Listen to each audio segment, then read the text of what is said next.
Carver. I'm the director and lead organizer at the Justice Organizing Interfaith Network, or JOIN, which is a broad-based alliance of Alaskan churches, nonprofits, civic groups, all working from their values to find winnable solutions to the problems that their communities face. So rather than starting with an issue, we work with our members' leaders to build relationships and find issues that are commonly held and affecting the quality of life, and train them through research and democratic action to win some solutions and empower their communities. So thank you both for being here with me. I've got Donna Graham from Central Lutheran Church here in Anchorage, and Deacon Jon Herman from Sacred Heart Catholic Church up in Wasilla.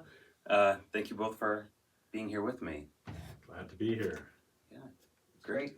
Donna, would you kick us off? Would you tell us an example of some of the work your organizing committee or ministry has done on behalf of the vulnerable or people living in poverty? One of the things that really got our organizing ministry started was the fact that Fairview neighborhood, where we're located in Anchorage, is cut in two by a superhighway.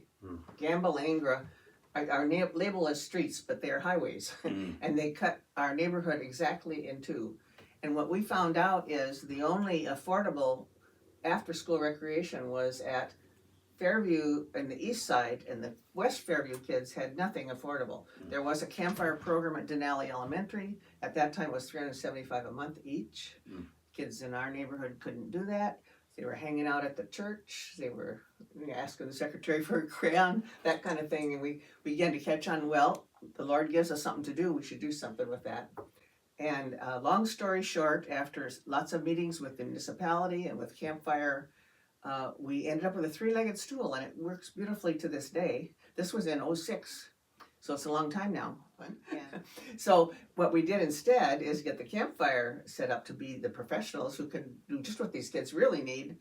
And then we went to the city and got funding from the city to pay the Campfire professionals, and we provided the building because we had that. So it was a three-legged stool and worked for many years that way. A few years ago, Campfire expanded their program at Denali Elementary, and they made room for any kid who resides in the Denali Attendance District to come for free. Wow. So they're still getting this thing we did, and they don't even use our building anymore. But it moved up. Amazing. It is quite amazing. Even more recently, that was back in 2006. Those we're still trying to find healthy ways for those kids to spend their time, right? Exactly. Now we're kind of shining light on our concerns about the Fairview Recreation Center, which is very close to Fairview Elementary School on the east side.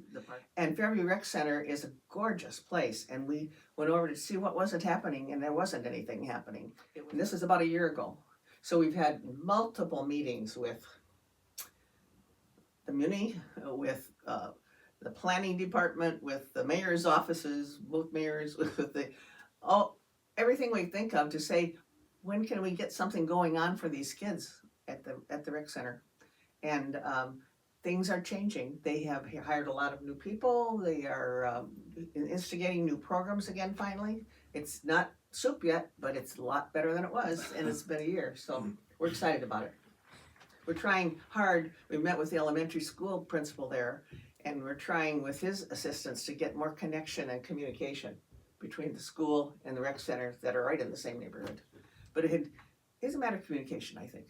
Right. We're hoping we can make this happen. Right.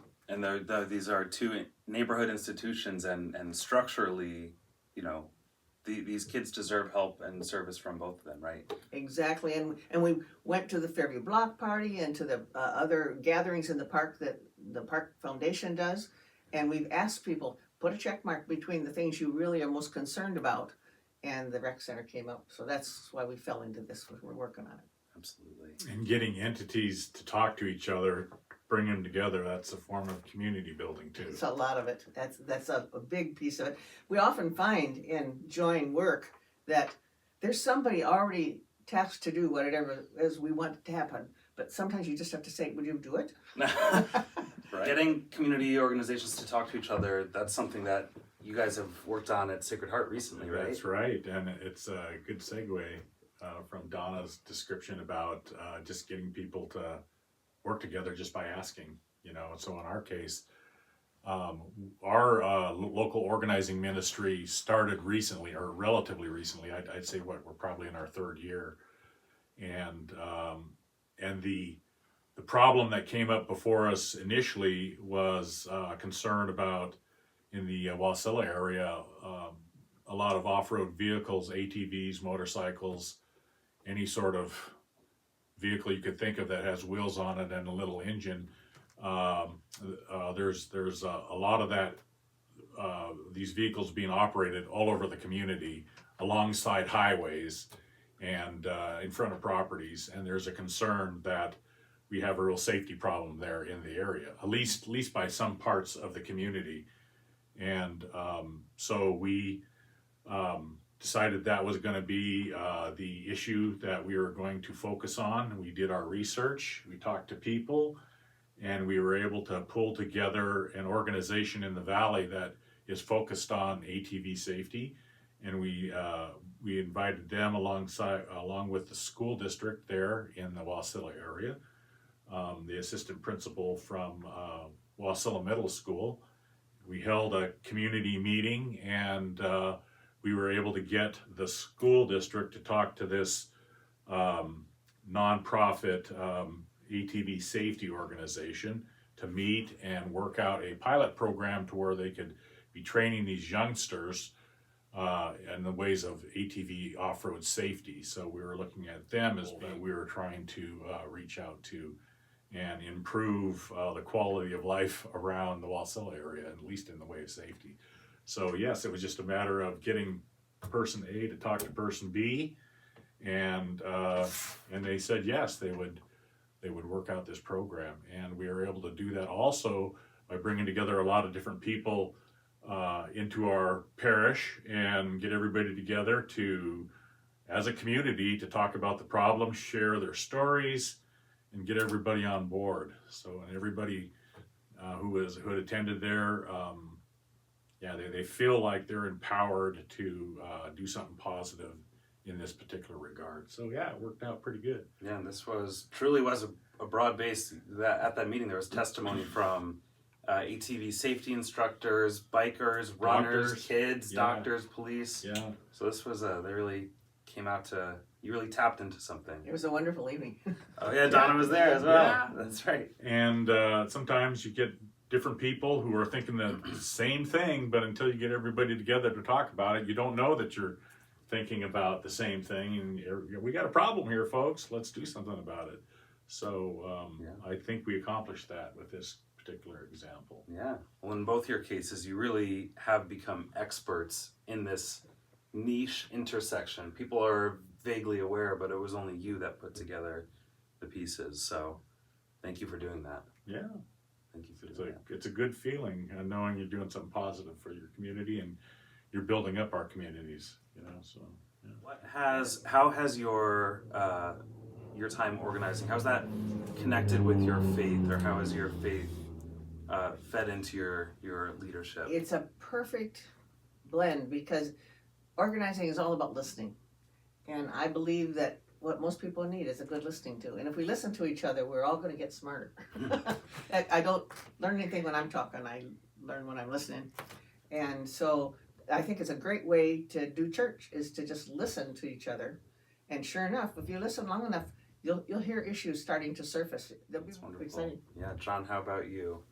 Well, what I like is the idea that as church, reach out to our local community and really be a shining light. Mm-hmm. And we don't necessarily have to be a shining light in the sense that we're, pointing at ourselves as being the ones who are doing this, but just being those people in the background that are helping build this community and helping people take ownership in their own community, but also showing them that how this can be done, how a positive movement can happen in an organized fashion, so that you can show we're in control of our community. We're the ones that can make positive action, and I think that brings the community together. I think these days, with our culture, especially with electronic culture, it's tending to isolate people, and isolate our society, and I think that fractures our community. But when you are together solving problems, that brings the community together. And so I see that as church being that positive influence, even though they might not be the ones seen, they're still working there with the community to take ownership of their own situation and do something about it. Right. So, well, as leaders, it's our responsibility to, once we figure out how to get through a door, to go back and find someone to take along with us. That's exciting to watch, to find somebody who said, oh, I couldn't possibly do whatever. And then they do it, and they say, I could do that after all. Yeah, With absolutely. the power of the organization of the rest of the ministry, that, okay, I believe you can do it, and I'll go with you to do it. Then they can do it. Yeah, right. And then our work doesn't just end with us, it continues on in every person that's been empowered by the process. Yeah. Right. Once you can see how positive change can happen, it doesn't seem so hard after all. It's a matter of steps to go through. Sometimes there's some challenges there, but if you show somebody the pathway, then everybody can feel more positive about what's going on in their community and in the society. So I guess maybe that's what I see as the big thing about how it helps churches, is that the churches are here to serve. So pointing out what is it that people need would seem to be pretty basic to, why are we here then? Let's do it.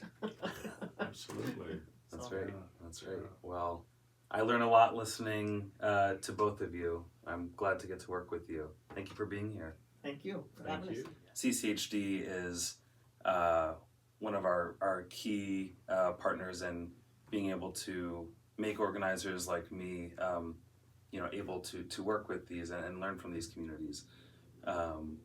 So our big thing is gratitude. Thank you. so thanks Exactly. to CCHD.